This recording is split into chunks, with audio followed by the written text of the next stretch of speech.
رسول اللہ کے زمانے میں منافقوں کی پہچان وہ امام علی علیہ السلام کے بغض سے کرتے تھے. ہم دیکھتے تھے کہ کون شخص علی سے بغض کرتا ہے، کون شخص علی سے محبت کرتا ہے، ہمیں معلوم ہو جاتا تھا. ہم یہ پہچان جاتے تھے کہ یہ شخص مومن ہے کیونکہ یہ علی سے محبت کرتا ہے. ہم یہ پہچان جاتے تھے کہ یہ شخص پکا منافق ہے کیونکہ یہ علی سے بغض کرتا ہے. الحمدللہ رب العالمین والصلاة والسلام علی سید الانبیاء والمرسلین وآلہ الطیبین الطاہرین ومن والاه. بسم اللہ الرحمن الرحیم. السلام علیکم ورحمۃ اللہ وبرکاتہ. فدق سے متعلق یہ تیسری ویڈیو ہے. اس میں آج ہم آگے چل کر کچھ اور مزید چیزوں کا جائزہ لیں گے.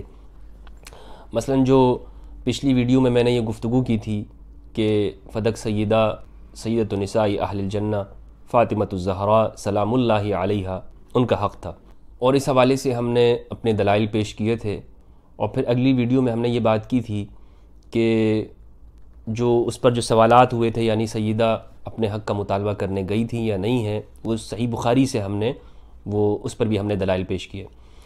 اب اس ویڈیو کے اندر کچھ سوالات اس حوالے سے اٹھے ہیں جو بنیادی سوالات ہیں، ان کا میں جواب دینا چاہتا ہوں. باقی تو ایسے سوالات ہیں جن کے جوابات وقتاً فوقتاً دیے جاتے ہیں، لیکن ایک اہم سوال ہے، اس کا میں جواب دینا ضروری سمجھتا ہوں.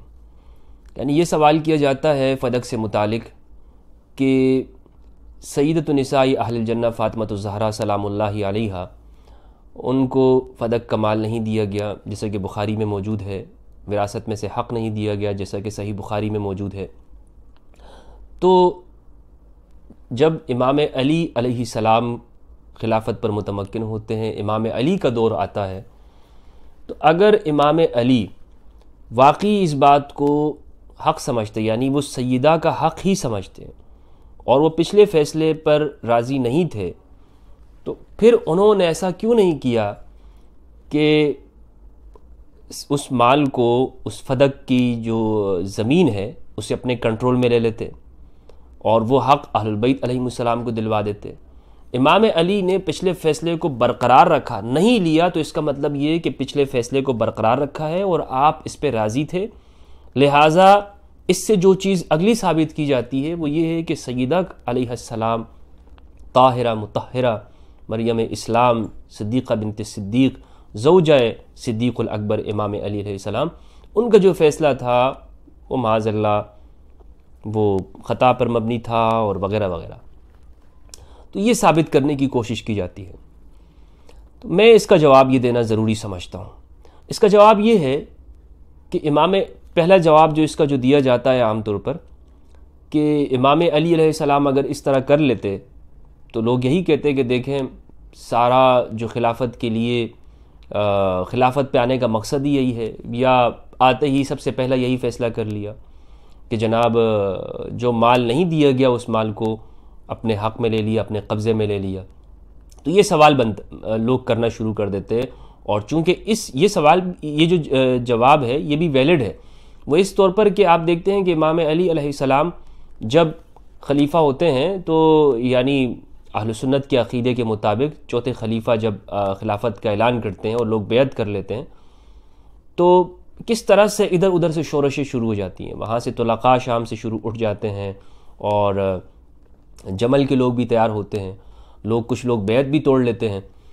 تو ایسا موقع تھا کہ اس وقت اگر امام علی یہ فیصلہ کرتے کہ جو دیگر خلفاء نے فدق کا مال یعنی زمین فدق نہیں دی تھی اور اسے امام علی آتے ہی واپس لے لیتے، تو یہ سوال لازمی ہونا تھا اور لوگ اس چیز کا پروپیگنڈا ضرور کرتے. اور امام علی علیہ السلام کے بارے میں تو پروپیگنڈا منافقین رسول اللہ صلی اللہ علیہ وآلہ وسلم کے دور اقدس سے ہی کرتے آ رہے تھے. آپ کو معلوم ہے کہ تبوک کے موقع پر جب رسول اللہ صلی اللہ علیہ وآلہ وسلم نے امام علی کو پیچھے چھوڑ دیا اور ان کو ایک ذمہ داری حوالے کی، تو اس موقع پر منافقین نے یہ چرچا کر دیا کہ دیکھیں علی سے معاذ اللہ رسول اللہ صلی اللہ علیہ وآلہ وسلم وہ کیا ہو گئے، ان کو پیچھے چھوڑ دیا، ان پہ اعتبار نہیں ہے وغیرہ، اس طرح کے پروپیگنڈے شروع کر دیے. تو امیر المؤمنین امام علی رسول اللہ کے پاس حاضر ہوئے اور فرمایا کہ یا رسول اللہ لوگ تو اس طرح کی باتیں کر رہے ہیں. تو امام علی کو رسول اللہ نے تسلی دی اور فرمایا کہ اما ترضى ان تكون منی بمنزلة هارون من موسى الا انه لا نبوة بعدی. تو اس میں واضح موجود ہے کہ امام علی علیہ السلام وہ رسول اللہ صلی اللہ علیہ وآلہ وسلم کے اس طرح وسیع ہیں جس طرح کہ موسیٰ کے لیے ہارون تھے، یا وہ درجہ ہے جس طرح ہارون کا موسیٰ کے لیے تھا یا موسیٰ کے ہاں تھا، وہی درجہ رسول اللہ صلی اللہ علیہ وآلہ وسلم کے ساتھ امام علی علیہ السلام کا ہے۔ اب اس سے خلافت ثابت ہو یا نہ ہو، خلافت بلا فصل یہ موضوع نہیں ہے، بس صرف میں یہ ثابت بتانا چاہتا ہوں کہ رسول اللہ کے زمانے میں ہی منافقین مولا علی کے خلاف پروپیگنڈا کیا کرتے تھے، اور جس طرح کہ ابو سعید خدری رضی اللہ تعالیٰ عنہ کی روایت ہے سنن ترمذی کی کہ ہم رسول اللہ کے زمانے میں منافقوں کی پہچان وہ امام علی علیہ السلام کے بغض سے کرتے تھے۔ ہم دیکھتے تھے کہ کون شخص علی سے بغض کرتا ہے، کون شخص علی سے محبت کرتا ہے، ہمیں معلوم ہو جاتا تھا۔ ہم یہ پہچان جاتے تھے کہ یہ شخص مومن ہے کیونکہ یہ علی سے محبت کرتا ہے، ہم یہ پہچان جاتے تھے کہ یہ شخص پکا پھکا منافق ہے کیونکہ یہ علی سے بغض کرتا ہے۔ تو یہ بات بالکل واضح ہے، یہ جو جواب دیا جاتا ہے اس معاملے میں۔ لیکن میں نے چونکہ اس پہ غور کیا اور کافی دن میں اس پہ غور کرتا رہا، تو اللہ سبحانہ و تعالیٰ نے اس بات میں میرا شرح صدر کیا ہے کہ امام علی علیہ السلام نے اس لیے بھی اپنے دور خلافت میں اسے واپس نہیں لیا یا اس پہ قبضہ نہیں کیا کہ دینی مصلحت امام علی کے سامنے تھی، اور دینی مصلحت وہ کیا ہے؟ وہ یہ ہے کہ جس سے ایسا کام کرنا کہ جس سے عام طور پر لوگوں کے اندر فتنہ پیدا ہو جائے، ایسا کام وہ دینی مصلحت کے خلاف ہوتا ہے۔ میں اس کی مثال آپ کو دے دوں، صحیح بخاری کے اندر حدیث نمبر ہے 1583، جس میں یہ موجود ہے کہ ایک مصلحت کے تحت ایک جائز کام کو چھوڑا جا سکتا ہے۔ رسول اللہ صلی اللہ علیہ وآلہ وسلم سے زیادہ اس بات کو کون جانتا ہے؟ کوئی نہیں جانتا۔ رسول اللہ صلی اللہ علیہ وآلہ وسلم نے ایسا دینی کام، یعنی جو جائز بھی تھا اور جو ہونا بھی چاہیے، جو رسول اللہ صلی اللہ علیہ وآلہ وسلم کی مرضی اور منشا بھی تھی، آپ کی پسند بھی یہی تھی، لیکن آپ نے صرف اس لیے چھوڑ دیا کہ لوگوں کے دین سے پھر جانے کا اندیشہ تھا، اس بات کا اندیشہ، اس بات کا خوف رسول اللہ صلی اللہ علیہ وآلہ وسلم کو بھی، کہ اگر یہ کام کیا جائے تو لوگ ابھی نئے نئے مسلمان ہوئے ہیں تو ان کے ذہن میں سوالات پیدا ہوں گے، وہ ان کا اسلام ابھی اتنا پختہ نہیں ہے، تو وہ پھر یہی کہیں گے کہ یہ کیا۔ اس کا جواب بات حدیث میں بھی موجود ہے کہ رسول اللہ صلی اللہ علیہ وآلہ وسلم نے کیوں ایسا نہیں کیا۔ عن سالم ابن عبداللہ ان عبداللہ ابن محمد ابن ابی بکر اخبر عبداللہ ابن عمر عن عائشہ زوج النبی صلی اللہ علیہ وآلہ وسلم ان رسول اللہ قال لها۔ طویل حدیث ہے، اس کا ہم ترجمہ کرتے ہیں تاکہ ٹائم ہمارا جو ہے وہ بچ جائے۔ ابن شہاب نے بیان کیا ان سے سالم بن عبداللہ نے کہ عبداللہ ابن محمد بن ابی بکر نے انہیں بتایا، انہیں عبداللہ ابن عمر نے خبر دی، اور انہیں نبی کریم صلی اللہ علیہ وآلہ وسلم کی بیوی حضرت عائشہ نے کہا کہ رسول اللہ صلی اللہ علیہ وآلہ وسلم نے ان سے فرمایا، کیا تجھے معلوم ہے جب تیری قوم نے کعبہ کی تعمیر کی تو بنیاد ابراہیم کو چھوڑ دیا تھا؟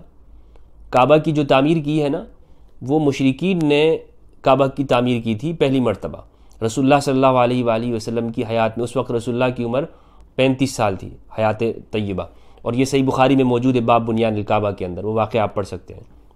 تو آپ 35 سال کے تھے، آپ کی عمر مبارک 35 سال تھی، اس وقت مشرکین نے کعبہ کی تعمیر کی تھی۔ تو مختصر قصہ یہ ہے کہ جو بناء ابراہیم تھی اس کے مطابق انہوں نے نہیں کی۔ وجہ یہ تھی کہ ایک جگہ انہوں نے چھوڑ دی جس کو حتیم کہتے ہیں، کیونکہ انہوں نے کہا کہ ہم اتنا مال جمع کرتے ہیں جو حلال پیسے سے ہو، اور وہ پیسے ان کو کم پڑ گئے وغیرہ وغیرہ، تو انہوں نے وہ جگہ چھوڑ دی تھی۔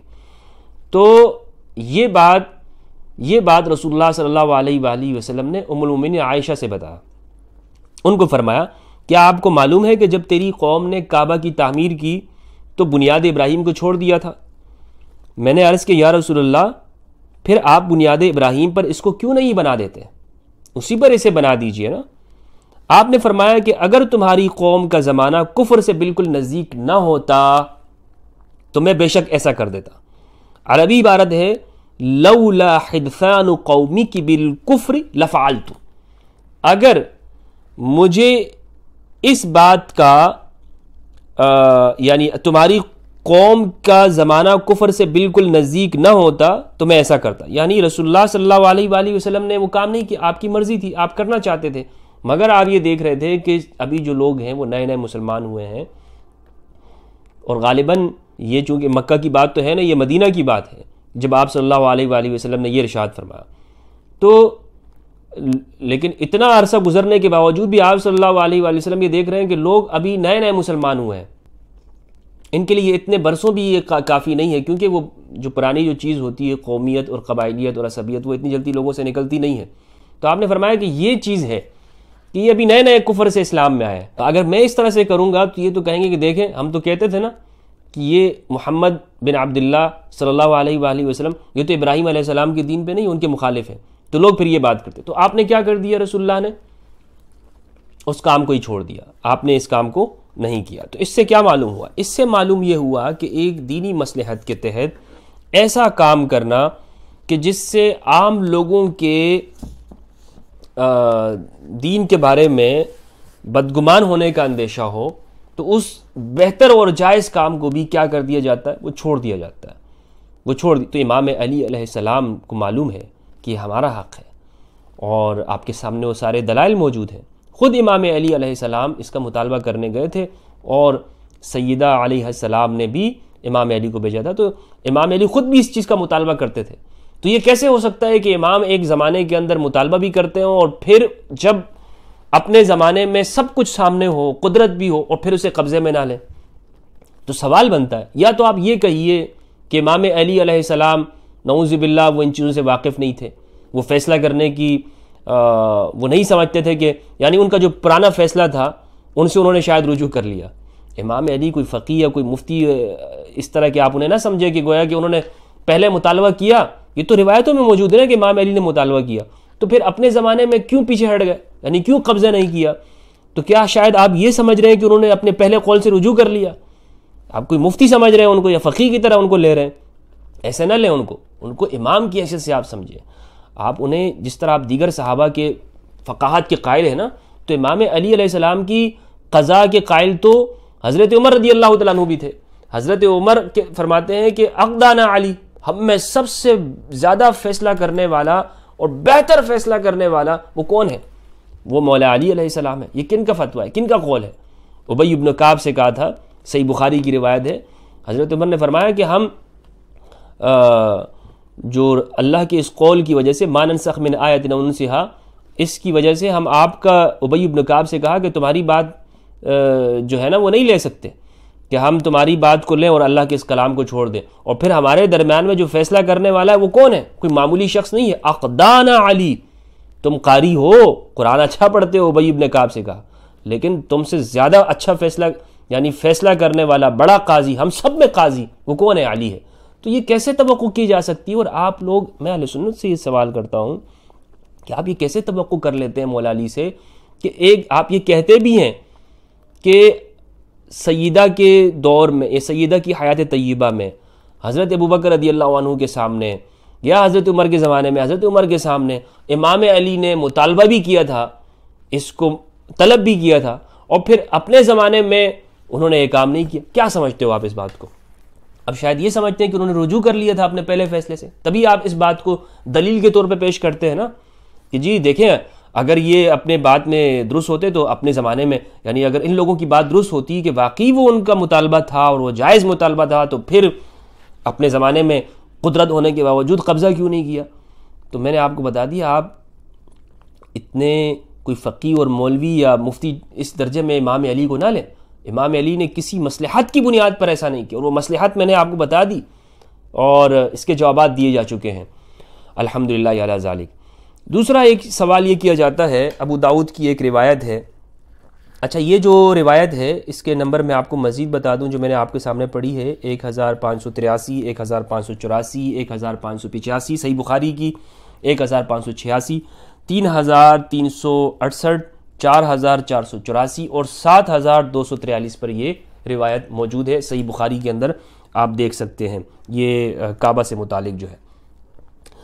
دوسری بات یہ ہے کہ سنن ابو داؤد کے اندر ایک روایت موجود ہے، وہ یہ ہے کہ سیدہ علیہ السلام نے تو خود رسول اللہ صلی اللہ علیہ وآلہ وسلم سے فدق مانگا تھا، تو رسول اللہ نے جب نہیں دیا تو خود رسول اللہ نے بھی نہیں دیا ہے، تو اسی لیے ہی جناب ابو بکر رضی اللہ عنہ نے نہیں دیا، اور مروانیوں نے جب اپنے قبضے میں کر لیا تھا تو عمر بن عبدالعزیز نے لٹا دیا، اور وہ لٹانا بھی جو تھا وہ پہلے فیصلے کے مطابق تھا. یعنی پہلا فیصلہ کون سا؟ حضرت ابوبکر کے فیصلے کے اوپر. یعنی اہل البیت کو نہیں لٹایا، وہ ابوبکر رضی اللہ عنہ کے فیصلے کے مطابق لٹایا. اور وہ ابوبکر رضی اللہ عنہ کا فیصلہ کیا ہے کہ جی مساکین کے اوپر اس میں اس کی آمدنی خرچ کی جائے. تو اس سے یہ سوال ہوتا ہے کہ جناب جب رسول اللہ صلی اللہ علیہ وآلہ وسلم سے خود سیدہ نے مطالبہ کیا اور رسول اللہ نے فدق نہیں دیا، تو یہ تو جناب ابوبکر نے بھی وہی کام کیا ہے. تو یہ آپ اس کا کیا جواب ہے؟ اس کا جواب یہ ہے کہ سیدہ فاطمہ تو زہرا سلام اللہ علیہا خاتون جنت سیدۃ النساء اہل الجنہ، انہوں نے جو رسول اللہ صلی اللہ علیہ وآلہ وسلم سے مطالبہ کیا تھا وہ وراثت کا نہیں تھا. اور آپ مجھے بتائیں کہ وراثت انسان کی زندگی میں تقسیم ہوتی ہے یا اس کی دنیا سے جانے کے بعد؟ دنیا سے جانے کے بعد ہوتی ہے نا. تو وہ وراثت کے طور پر نہیں تھا، وراثت کی تقسیم ہے، اس سے کیسے انکار کیا جا سکتا ہے؟ وہ تو خود سیدہ نے بھی دلیل کے طور پہ پیش کیا ہے کہ اگر تمہارے والدین کی وراثت چلتی ہے تو پھر میرے بابا جان کی وراثت کیوں نہیں چلے گی؟ تو خود سیدہ کے خطبے کے اندر موجود ہے. تو یہ جو روایت ہے ابو داؤد کی، تو زندگی میں اگر سیدہ نے طلب کیا ہے اور رسول اللہ صلی اللہ علیہ وآلہ وسلم نے نہیں دیا تو یہ اس سے کوئی قباحت لازم نہیں آتی ہے. رسول اللہ صلی اللہ علیہ وآلہ وسلم نے تو ایسے بہت سارے موقعوں کے اوپر، بہت سارے کا لفظ کہنا مناسب نہیں ہے، ایسے دوسرے موقع پر بھی سیدہ علیہ السلام کو جب سیدہ نے کچھ غلام طلب کیے تھے تو رسول اللہ صلی اللہ علیہ وآلہ وسلم نے فرمایا کیا میں تمہیں اس سے بہتر چیز نہ بتا دوں؟ 34 مرتبہ اللہ اکبر، 33 مرتبہ سبحان اللہ، 33 مرتبہ الحمدللہ. یہ تسبیح فاطمہ الزہرا کہلاتی ہے علیہ السلام، جو ہر فرض نمازوں کے بعد پڑھی جاتی ہے تو اور رات کو سوتے وقت میں. تو یہ اس کی تعلیم دی. تو آپ یہ دیکھیں کہ اس میں یعنی رسول اللہ صلی اللہ علیہ وآلہ وسلم کا اپنے اہل بیت کے ساتھ جو عمل تھا وہ کیا ہوتا تھا؟ مولانا ابو الحسن علی ندوی رحمہ اللہ نے المرتضیٰ کے اندر بڑی بہترین بات لکھی ہے، بڑی شاندار بات لکھی ہے. ابو الحسن علی ندوی رحمہ اللہ کہتے ہیں کہ اہل بیت کی جو خصوصیت ہے نا وہ کیا ہے؟ اہل بیت کی خصوصیت یہ ہے کہ جب بھی اسلام کو اور رسول اللہ صلی اللہ علیہ وآلہ وسلم کو مشکل کا وقت پیش آتا تھا تو اہل بیت کو آگے کر دیا کرتے تھے.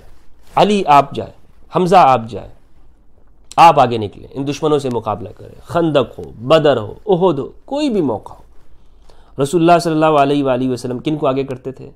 اپنے اہل البیت کو، اور ان میں سر فہرست امام علی علیہ السلام ہے.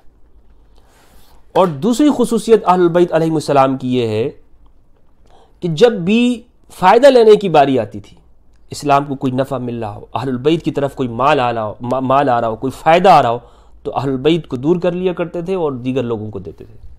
یہ اہل البیت کی خصوصیت ہے، اسی کو تو طہارت کہتے ہیں. اور اہل البیت پہ اسی لیے صدقہ یہ چیز حرام ہے، یہ لوگوں کے مال کی گندگی ہے، اسے اہل البیت کے اوپر جائز نہیں ہے.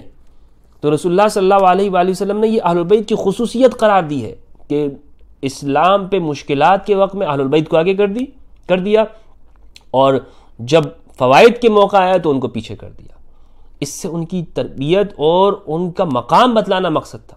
اور اپنا مقام بھی رسول اللہ صلی اللہ علیہ وآلہ وسلم بتا رہے تھے کہ لوگوں میں یہ سب کچھ دین کا جو کام کر رہا ہوں مال کے لیے نہیں کر رہا ہوں، نہ اپنی اولاد کے لیے کر رہا ہوں، نہ اپنے اولاد کو مال جمع کر رہا ہوں، میں صرف اللہ کی رضا چاہ رہا ہوں، میں اللہ کی دین کے لیے کر رہا ہوں. یہ بتانا مقصود تھا. اور آپ دیکھیں کہ باقی سب کو، ایک شخص آیا، اس نے کہا یا رسول اللہ مجھے چند جو ہے وہ بکریاں چاہیے. رسول اللہ نے ان کو پوری وادی بھری ہوئی دے دی.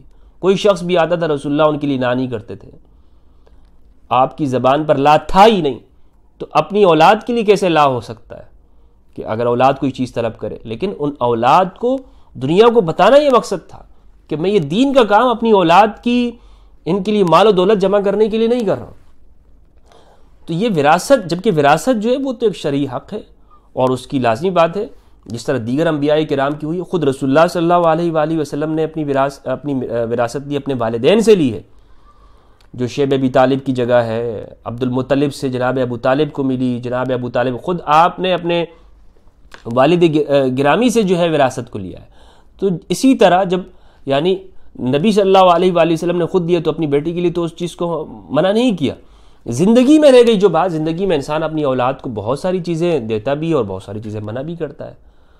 ٹھیک ہے، تو اس کو اس حوالے سے نہ دیکھیں کہ جناب زندگی میں منع کر دیا، جی جناب دیکھیں زندگی میں نہیں دیا تو لہٰذا بعد میں بھی ان کا کوئی حق نہیں ہے. میں اگر اپنی اولاد کو اپنی زندگی کے اندر ایک چیز نہیں دیتا ہوں تو کیا اس سے یہ چیز ثابت ہوگا کہ باہر میرے جانے کے بعد دنیا سے کوئی شخص کہے کہ جناب اس باپ نے زندگی میں منع کیا تھا لہٰذا دنیا میں بھی یہ چیز اس کی نہیں ہے؟ بھائی وہ وراثت ہے، اس کا قانونی حق ہے، شرعی حق ہے، اس سے کوئی منع کر سکتا، اس سے تو کوئی نہیں منع کر سکتا. تو یہ دو اہم سوال تھے جو اس سے متعلق تھے، میں سمجھتا تھا کہ ان کا جواب دینا چاہیے تو وہ میں نے اس سے متعلق دے دیا. انشاءاللہ عز و جل میں سمجھتا ہوں کہ اس سلسلے میں جو ہمارا موقف ہے وہ بھرپور طریقے پر آپ لوگوں کے سامنے آیا ہوگا. کچھ لوگوں نے جو پچھلی جو ویڈیوز ہیں ان پہ سوالات کیے، لیکن میں یہ سمجھتا ہوں کہ اس میں زیادہ طور پر انہوں نے غلط بیانی سے کام لیا ہے. اور دیانت کا تقاضا یہ ہوتا ہے کہ آپ اگر ایک مخالف شخص ہیں تو اس کا بھی جب موقف پیش کریں تو صحیح طور پر پیش کریں.